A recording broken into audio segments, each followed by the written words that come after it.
They knocked at 2:17 a.m. 3 sharp hits, clean, deliberate, too confident for strangers. I had just poured myself a glass of water when the motion lights outside exploded into white. The sound came again, harder this time. My first thought wasn't fear, it was calculation. 12 years as a Navy SEAL had rewired me. Every sound, every pause, every tone carried meaning. These weren't drunks or kids. They were organized. Through the glass, I saw 3 silhouettes. Reflective vests. Flashlights. Clipboards. The one in front raised what looked like a badge, but the light angle was wrong, like he wanted me to see something shiny, not read it. That was my first red flag. "Neighborhood safety inspection, sir," one of them called out.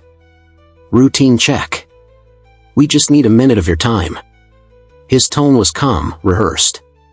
Too smooth. Real inspectors sound bored, not polite. I didn't answer. Instead, I walked to the corner where the old cedar chest Saturday. Inside, beneath folded towels and a photo of my unit, was a small pistol. I didn't want trouble. But I knew trouble when it came knocking. From upstairs came the creak of a floorboard. My wife. She was awake now, or maybe she'd never fallen asleep at all. "Stay in the bedroom," I whispered. The knock came again, louder this time. "Sir, we really need to check your property." Something in his tone shifted, authority turning into irritation. It wasn't about safety. It was about control. And for the first time that night, I felt something I hadn't in years. The stillness before a mission. The porch light flickered once, just once, but it was enough. Someone had touched the circuit. They were testing my perimeter. Old habits returned like muscle memory. I turned off the kitchen light, shifted sideways to the window, and counted their movements. 3 men. Maybe 4 if there was one by the truck. No visible weapons, but body language never lies. The tall one leaned closer to the door, pretending to read his clipboard. He wasn't reading. He was signaling. 2 quick taps of his pen, left, right. That was coordination. Not inspection. Inside the house, every sound suddenly mattered. The hum of the refrigerator. The slow tick of the wall clock.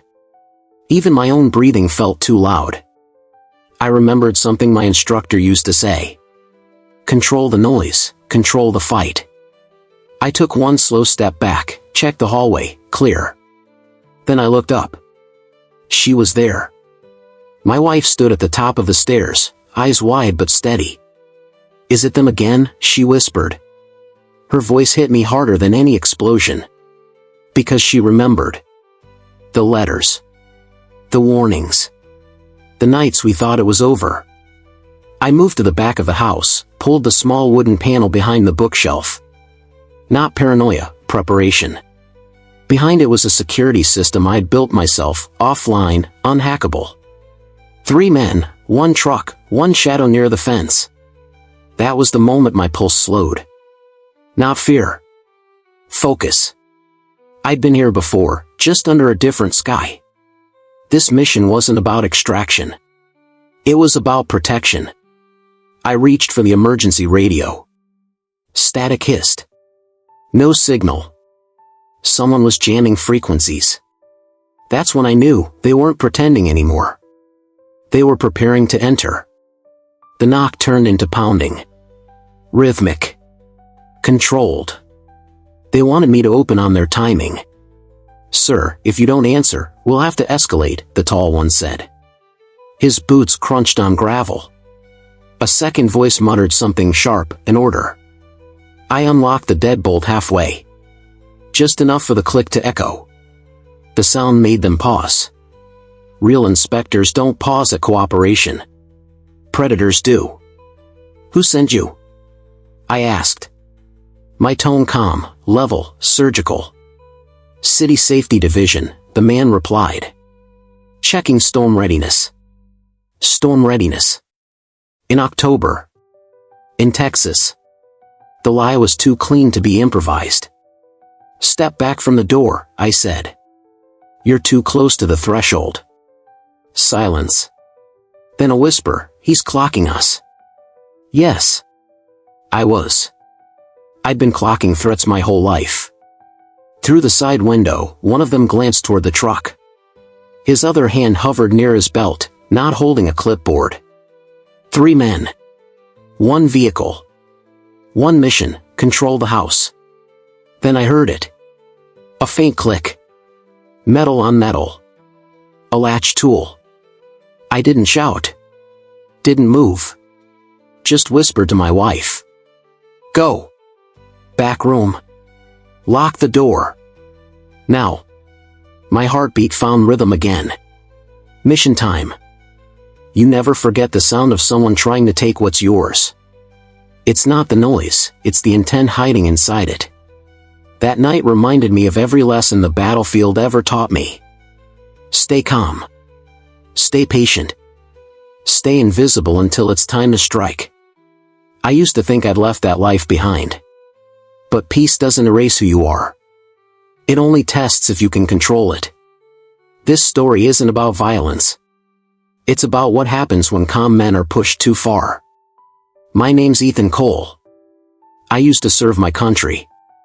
Now, I just wanted to serve breakfast to my wife. But peace sometimes knocks with the wrong hands. The metal clicked again. They were testing the lock and testing me. I moved toward the hallway closet. Inside, an old toolkit, a flashlight, and a reinforced tactical belt. Not for war. For readiness. I tightened it slowly. Not armor, focus. And focus was all I needed. Movement outside. The truck's headlights blinked once. Signal. Coordination. My pulse stayed calm. Ethan, my wife whispered. They cut the phone line. The old receiver hung limp, wires sliced clean. That wasn't vandalism. That was procedure. Back room. Closet. Now.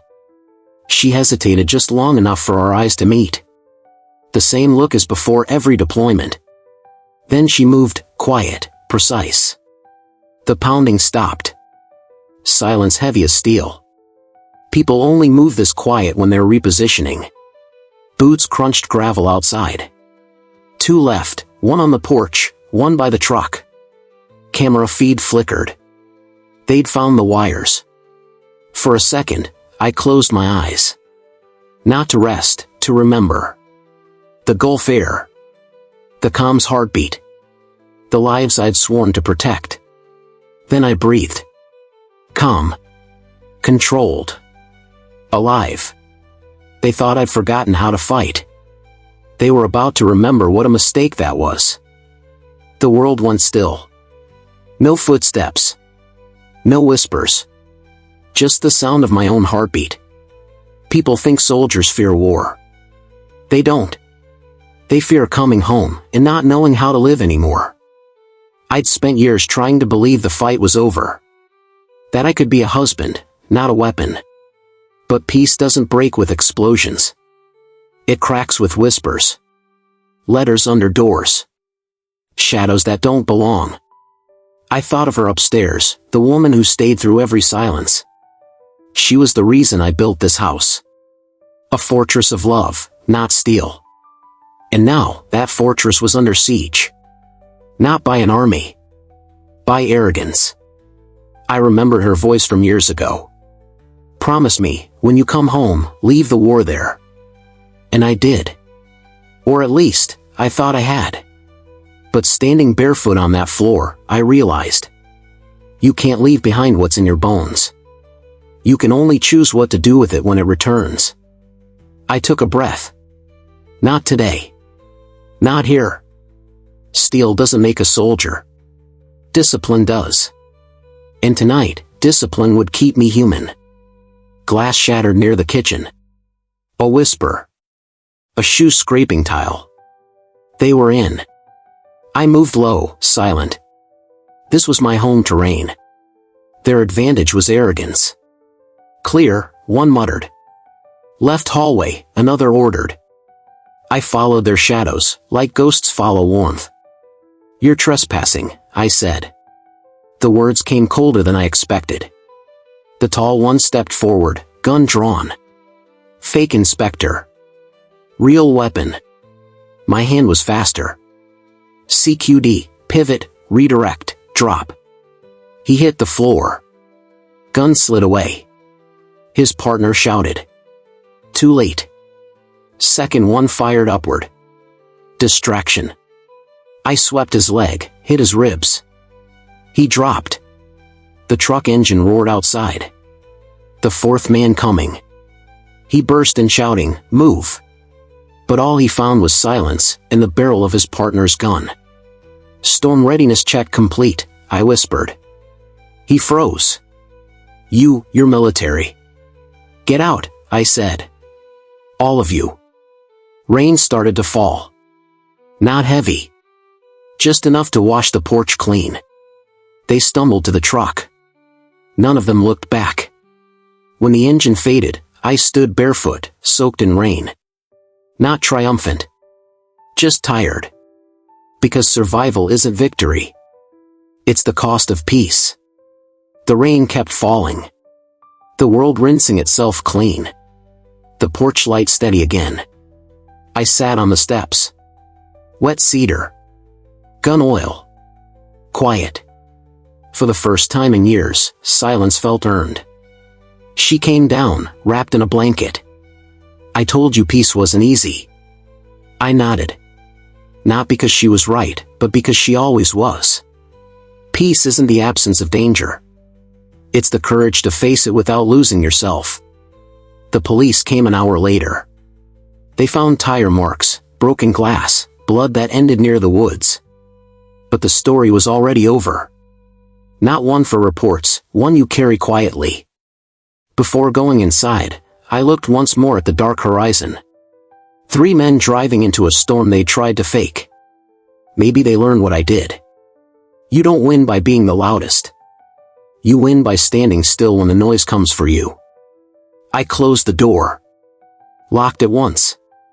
Whispered, "You did it right this time." And smiled. For the first time in a long time. I wasn't protecting a house. I was protecting peace. If this story spoke to you, share it.